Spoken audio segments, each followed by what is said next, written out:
C'est vous? Non. Qui rond? Le groupe de... Je sais pas. Qui? Bon. Ah, c'est Thierry, ouais, très bien.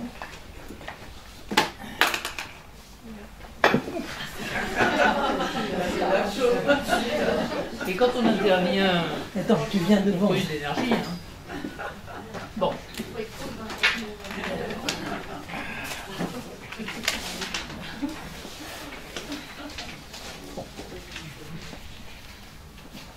Nous avons travaillé sur les béatitudes et vous savez probablement que les béatitudes apparaissent dans le sermon sur la montagne et dans le sermon dans la plaine. Le sermon sur la montagne se trouve dans l'évangile de Matthieu et le sermon dans la plaine dans l'évangile de Luc. Bon, ça se complique un peu parce que dans Matthieu il n'y a que des béatitudes, tandis que dans le sermon dans la plaine, il y a des béatitudes et, je ne sais pas comment il faut dire, des malédictions. Autrement dit, dans le sermon sur la montagne, il y a un certain nombre de phrases qui commencent par « heureux ». Heureux les cœurs purs, etc. Et dans le sermon dans la plaine, il y a d'abord 4 bénédictions, et ensuite, il me semble, à peu près 4 phrases qui commencent par « malheureux ». Malheureux êtes-vous si on dit du bien de vous, des choses comme ça. Alors pour ma part, j'ai remarqué un certain nombre de choses, ça va vous donner une impression de désordre. Mais enfin, vous en retiendrez ce que vous en retiendrez. Si on rapproche ces deux passages, on s'aperçoit que Jésus ne semble pas avoir dit la même chose dans ces deux discours. Alors, est-ce qu'il a fait plusieurs discours? Est-ce que le sermon sur la montagne est une compilation d'un certain nombre de phrases qu'il aurait dites à plusieurs occasions différentes? Et moi, je suis un peu, j'allais dire, un peu déçu de la pauvreté de ce qui nous reste des paroles de Jésus. Nous avons 70 pages grandes comme ça fait peut-être 20 pages. Un évangile, c'est l'équivalent d'une vingtaine de pages grand format. Et je me disais, mais pourquoi Jésus n'a-t-il pas désigné un apôtre pour lui dire, toi tu noteras tous les jours tout ce que nous avons fait et tout ce que j'ai dit. À ce moment-là, nous aurions 3000 pages. Et puis nous aurions des moyens de recoupement qui nous permettraient de dire Jésus, il a dit 15 fois 15 choses sur ce sujet-là, et si on les rapproche, on n'a plus aucun doute sur ce que ça signifie. Bon, évidemment, je ne suis pas en train de lui faire un procès, mais je me pose la question de savoir pourquoi il a fait ce choix. Bon, alors, je précise, il me semble que c'est très pauvre en quantité. Je ne dis pas que ça soit pauvre en qualité. Et je pense que les apôtres, les évangélistes, ont su retenir le plus important. Enfin, je reste quand même un peu sur ma faim. Et alors, il y a d'autres choses. Oui, il y a des phrases qui se ressemblent donc dans ces deux textes. Il y en a une qui parle des pauvres, par exemple. Alors, chez Matthieu, c'est « heureux les pauvres de cœur ». Et chez Luc, c'est « heureux les pauvres tout court ». Alors, c'est quand même pas du tout pareil. Hein, ça veut dire heureux les gens qui n'ont pas un sou, heureux les SDF, ou heureux les gens qui savent peu de choses et qui ne sont pas prétentieux. C'est quand même différent. Alors, est-ce qu'il faut comprendre l'un ou l'autre, ou les deux? Est-ce que Jésus a voulu que nous comprenions heureux les pauvres de cœur, et puis aussi heureux les pauvres qui n'ont pas de sous? Je ne sais pas. Heureux vous qui avez faim. Alors dans Matthieu, il y a de la justice. Heureux vous qui avez faim et soif de la justice. Et dans Luc, heureux vous qui avez faim, point. Là encore, est-ce qu'il faut considérer que Jésus a voulu nous faire entendre les deux. Je ne sais pas. Bon, alors quant au sens des mots, qu'est-ce que ça veut dire les cœurs purs? Moi j'ai cru comprendre que ça veut dire les cœurs purs voient Dieu parce qu'ils ne sont pas préoccupés d'autre chose. Leur vision n'est pas encombrée. Ah oui, alors une autre remarque, en général les règles morales sont données sous forme d'interdiction. Tu ne voleras pas, tu ne tueras pas, etc. Et là, dans le Sermon sur la montagne, on a des phrases positives. Hein? Vous serez récompensé si vous faites ceci, si vous êtes comme ça. Et ça me paraît tout à fait exceptionnel.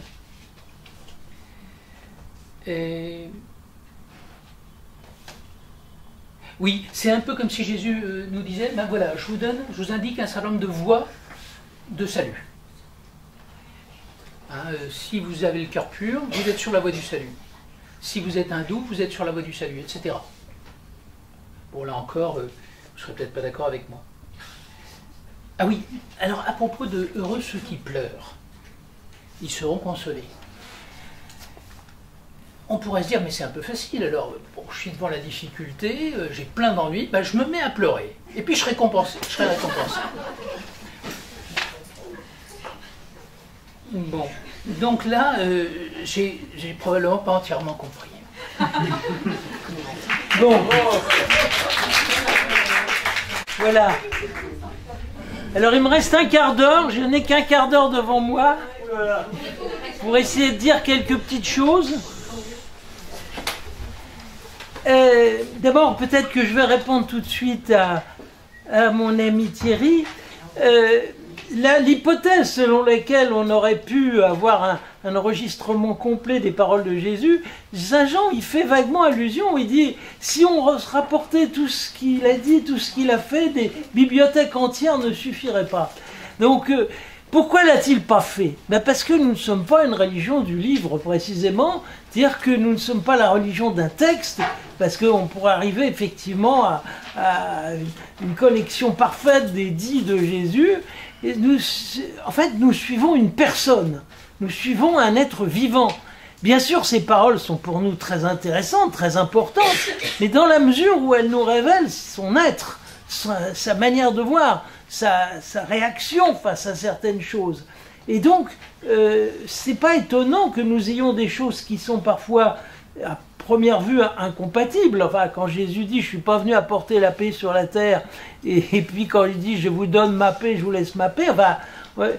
Donc c'est qu'en réalité, il y a toujours plus dans le Christ que ce que peuvent contenir une formule, si juste soit-elle par ailleurs.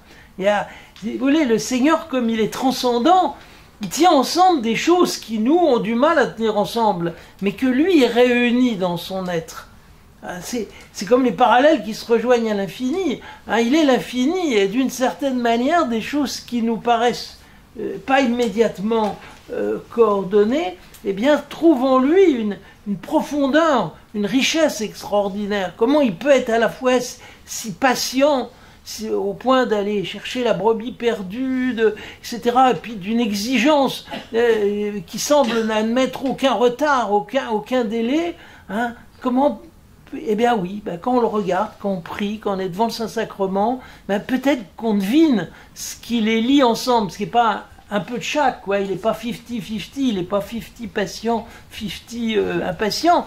Il est quelque chose de beaucoup mieux que l'un et l'autre. Il y a quelque chose en lui qui est proprement transcendant et qui se devine à travers ces énoncés qui pour nous ont du mal à être ensemble parce que nous sommes limités et que forcément nous ne voyons pas toujours comment coordonner ces réalités. Donc il me semble que ces paradoxes qui jalonnent l'Évangile, ce matin Isabelle Rack en a énuméré quelques-uns, mais on pourrait allonger largement, qui n'est pas avec moi et contre moi, mais d'autres fois qui n'est pas contre moi est avec moi. Enfin, ouais, c'est vrai, souvent nous nous heurtons à ça.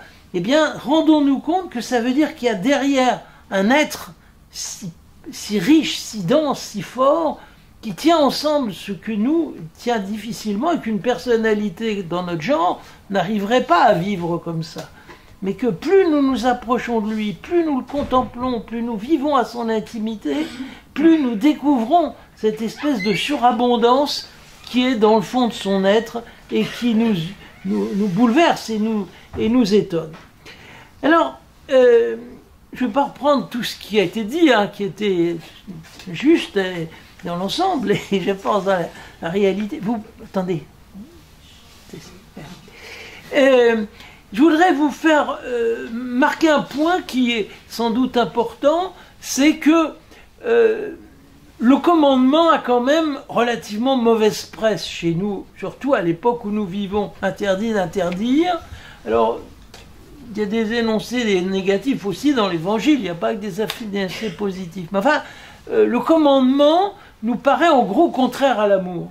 Nous avons grandi comme ça dans une civilisation où si on me dit quelque chose, je pense déjà qu'on est en train de porter atteinte à ma liberté, que je suis déjà en train de me dresser de toute mon énergie contre ça. Or, incontestablement, la culture biblique, c'est pas ça, et Jésus n'a pas peur de ce mot de commandement. Dans Saint Jean, si vous m'aimez, vous suivrez mes commandements.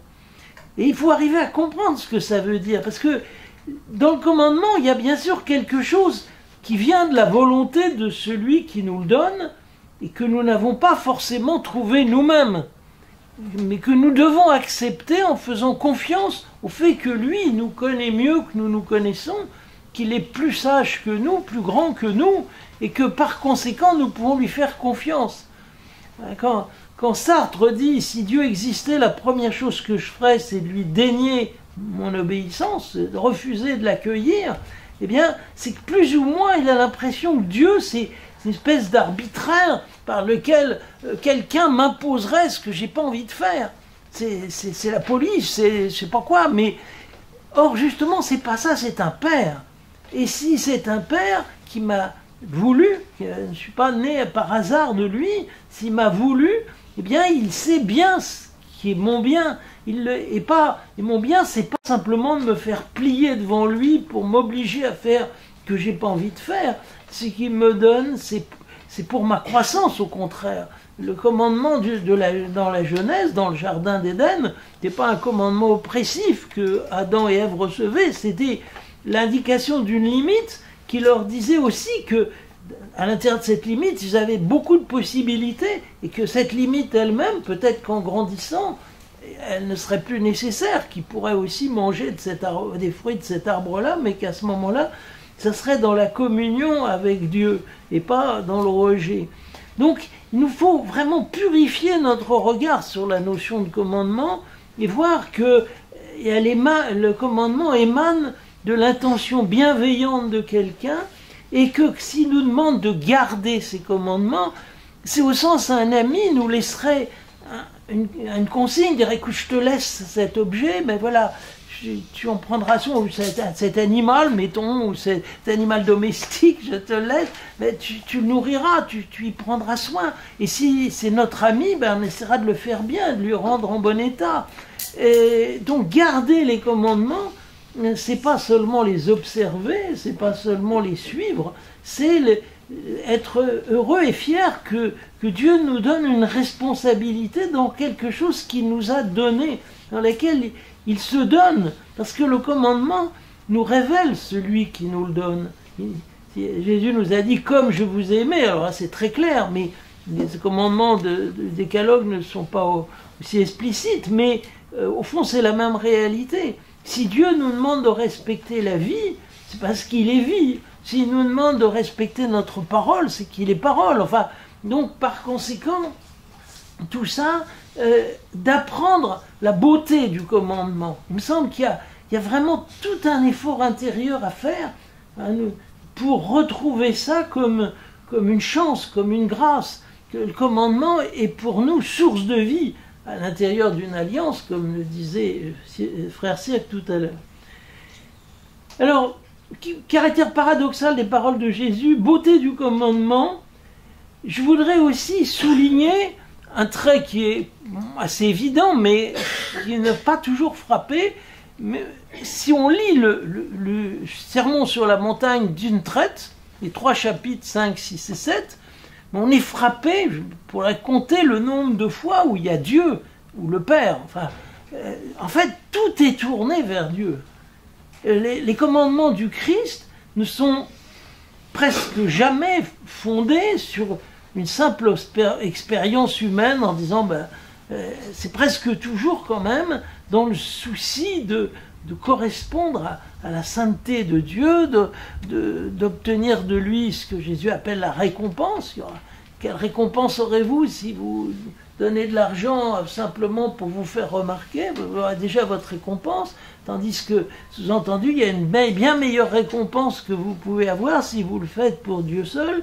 Donc en fait, toute notre vie est mise à nu devant Dieu. Ainsi, je pense qu'il n'y a pas de texte dans toute la littérature mondiale qui met tant l'accent sur cette espèce d'orientation totale de notre vie en direction de Dieu. Parce que par exemple, on pourrait dire, je sais pas, les gens qui donnent de l'argent, bah oui, au moins ça sera utile, les pauvres avec ça ils pourront manger, enfin, peut-être pas dans de très bonnes intentions, mais enfin au moins ça aura une utilité sociale. Mais pour lui ça n'a pas l'air de compter du tout. Celui qui donne de l'argent aux pauvres simplement dans l'idée de se faire remarquer, ben, il manque le but même de ça, c'est-à-dire que Dieu voit son offrande. Donc tout est toujours référé à Dieu. Ce théocentrisme de la morale du Christ est absolument saisissant. Et je crois qu'il faut qu'on le retrouve et qu'on ait nous-mêmes ce sentiment de notre vie totalement à nu devant Dieu et totalement orienté vers Dieu. Enfin, le dernier point sur lequel je voudrais revenir, c'est au fond le sens de cette non-violence que contient le Sermon sur la montagne, qui a, vous savez, a beaucoup marqué des gens comme Gandhi. Il dit lui-même que dans les sources de sa pensée sur la non-violence, il y avait l'Évangile qu'il avait beaucoup lu et qu'il connaissait même très bien. En réalité, la non-violence de Jésus, ne parlons pas de Gandhi, là ce sera un autre sujet, mais de Jésus, elle est finalement orientée vers cette conviction qu'au fond, le mal que nous subissons de l'autre, que nous recevons généralement comme une agression, si les gens ne sont pas gentils avec nous, s'ils nous frappent, ou s'ils disent du mal de nous, enfin, tout ça, nous le recevons comme une agression. Notre mouvement le plus inscrit en nous, c'est de transmettre ce mal, soit en tapant sur la gueule de celui qui nous a frappés, soit par d'autres moyens de propager le mal. Et un des moyens les plus simples que nous pratiquons, hélas, journellement, c'est de juger. C'est de dire, d'accord, je dirais rien, mais quel pauvre type que celui qui m'a dit ça, quand même. Donc, vous n'êtes pas comme ça, vous? Bon. Eh bien, c'est vrai que cette reproduction mécanique du mal, qui marque l'histoire humaine depuis l'origine, c'est-à-dire que parce que j'ai mal, je fais mal, et pas forcément d'une façon visible, agressive. Ça peut aller avec une très grande courtoisie, hein, mais dans lequel, malgré tout, je me rattrape, en quelque sorte, du mal que j'ai subi, soit par la parole, soit même sans parole, par mon jugement, par ce sentiment simplement de supériorité que j'ai face à celui qui s'est mal conduit et dont je me dis, ben moi, je ne suis pas comme ça, moi j'ai bien agi. Hein. Cette femme qui me disait, mon mari, vous savez, c'est une catastrophe, il a une vie de patachon, il m'a trompé de toutes les façons, etc. Mais moi, j'ai toujours fait mon devoir. Hein. Eh bien, je suppose que ce pauvre homme, qui certainement n'avait pas raison de faire ce qu'il a fait, mais devait chaque soir rentrer en jugement devant quelqu'un qui lui faisait sentir que c'était elle qui avait bien fait, et lui qui avait toujours mal fait. Ce qui lui facilitait sans doute pas les choses. Et donc, Jésus nous alerte sur ça, cette espèce de répétition mécanique du mal qui nous traverse tous. Alors que celui qui nous agresse, en réalité, lui-même, c'est parce qu'il a été agressé. Que dans bien des cas, il est facile de voir que celui qui est, je sais pas, arrogant, égoïste, capricieux, enfin, qui a tous les défauts qui nous sont désagréables, en réalité, il est à lui-même, dans la chaîne, était déjà touché par quelque chose qui était avant. Il a été, je sais pas, battu par son père, mais peut-être aussi tout simplement incompris, mal apprécié de son entourage. Enfin, je ne sais pas, son patron lui a peut-être crié dessus toute la journée. Enfin, et donc, en fait, on s'aperçoit toujours le mal qui nous précède, il est lui-même un mal subi. Ouais, il me semble que c'est une très grande lumière sur la condition humaine de voir qu'en fait, derrière le mal qui m'atteint, en fait, il y a déjà un mal subi. Et qu'à la limite, c'est comme ça depuis le péché original. Donc, la seule manière, et ce que le Christ nous enseigne, c'est justement de ne pas reproduire mécaniquement cette espèce et d'arrêter sur soi ce mal, et par la miséricorde, par l'offrande à Dieu aussi, l'offrande dans notre cœur de ce qui est dur, difficile, amer, etc. Et au fond de se dire, si celui-là qui me fait du mal pour l'instant, dont je ressens le mal, eh bien, si je l'avais aimé plus, peut-être qu'il n'aurait pas été comme ça. Peut-être qu'il aurait... Et qu'au fond, c'est le signe qu'il y a quelque chose que j'ai encore à donner pour lui, que je n'ai pas donné.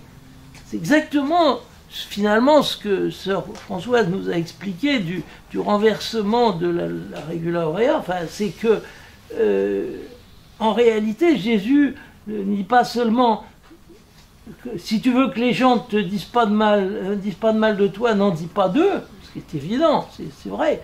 Mais bien plus encore, fais en sorte que ce mal qui a déjà touché ton frère, eh bien, il ne se répète pas, il ne se propage pas, et donc toi, encaisse ce qu'il pourrait y avoir de désagréable chez lui, prie pour lui, soutiens-le, donne-lui le sentiment qu'il est aimable, malgré ce qui a été sans doute très désagréable, et au fond, rends-lui la confiance dans le fait qu'il pourrait avancer, qu'il pourrait changer, qu'il pourrait être autre, qu'il pourrait agir autrement. Il me semble que c'est ça que Jésus nous apprend, c'est-à-dire de sortir de cette espèce de chaîne implacable qui fait que le mal renvoie le mal et que à chaque nouveau maillon, on répète bêtement ce qui était avant et qui ne peut pas changer à ce moment-là. Voyons bien qu'il y a un caractère désespéré à cette séquence. La seule manière, c'est de la trancher. C'est de la trancher sur soi. Alors bien sûr, Jésus l'a arrêté le mal d'une façon prodigieuse et unique que personne ne pourra jamais imiter parce que à ce degré-là, c'est pas possible, mais que nous pouvons en petit, avec sa grâce, essayer de faire en faisant en sorte que ce qui nous touche, eh bien, au lieu d'être rattrapé en quelque sorte par notre violence native, eh bien, soit au contraire libéré et que nous fassions une place à Dieu qui vient guérir les blessures et soigner les âmes blessées. Donc voilà, il me semble qu'il y a là des choses qui nous invitent à réfléchir et que vous voyez bien que ces textes en fait nous demandent encore bien de la réflexion, bien de l'étude, mais c'est plutôt stimulant. Alors une autre fois on pourra prendre le discours en parabole par exemple, ça sera un autre discours de saint Matthieu qui serait... Alors je réponds indirectement à la remarque d'Arnaud, est-ce qu'on peut trancher de savoir comment se sont faits ces collections comme le discours sur la montagne, discours parabolique, discours eschatologique, etc. Est-ce que c'est effectivement par agglutination de paroles dispersées de Jésus qu'on a rassemblé en un seul discours? Je ne sais pas s'il y a une réponse certaine à cette question. Mais ce qu'il faut que nous postulions de toutes les façons, c'est que tout ce qui nous est dit, c'est ce que Jésus a dit. Que ce n'est pas une fabrication de l'Église primitive qui aurait fabriqué. Et que là où l'Église elle-même a laissé juxtaposer des choses différentes, c'est le signe qu'effectivement, comme je disais tout à l'heure, il y a une richesse dans Jésus qui est plus grande que celle que nous pouvons comprendre au premier abord, et qu'en tout cas, elle a refusé de trancher pour justement nous garder toute cette richesse sans la simplifier. Il y a belle lurette que les gens ont dit, mais au lieu de 4 évangiles, vous n'auriez pas pu en faire un seul, quoi. Vous auriez mis l'essentiel. Il y a des gens qui ont essayé, d'ailleurs, au IIIe siècle, il y a un certain Tassien qui a fait un diatessaron, 4 en 1. Pendant un certain temps, l'église syriaque a pris ça comme lectionnaire même. Et puis on s'est rendu compte, non, c'est pas possible. Nous avons 4 photographies différentes de la même réalité. Eh bien, ces 4 photographies, elles sont précieuses. Il faut les garder, même dans leurs différences, même dans ce qui nous paraît étonnant et surprenant. Et là, nous sommes sûrs que nous sommes dans le vrai.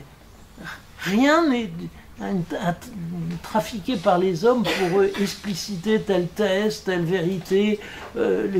L'évangile n'est pas la création de l'Église, il est bien l'écho le plus fidèle et le plus sûr sur Jésus, mais qui suppose qu'on ait aussi une relation personnelle avec lui, parce que c'est ça qui nous fera comprendre ce qui n'est pas toujours évident à la simple lecture.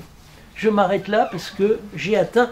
Alors, je vous redis que ce numéro de résurrection vous tend les bras pour la modique somme de 10 €. Allez, j'abaisse le prix à 10 pour que vous... Mais j'aimerais bien qu'il ne m'en reste pas beaucoup. Donc voilà, mais il faudrait que quelqu'un tienne ça, parce que moi, il faut que j'aille maintenant m'occuper de... Est-ce qu'il y a une autre petite annonce, et s'il y a des gens qui ont envie de travailler le thème de Chartres, du pèlerinage à Chartres du 17 mai, qui ont envie de le travailler pour aider à le faire comprendre à d'autres, c'est-à-dire faire en petit ce qu'ont fait ceux qui ont tenu un atelier, et ben, ils peuvent nous envoyer un mail sur l'adresse sur laquelle vous êtes inscrite, ou joindre le Père Giton ou quelqu'un de la communauté. Le thème qui sera le Dieu de Jésus-Christ et pas le Dieu des philosophes et des savants.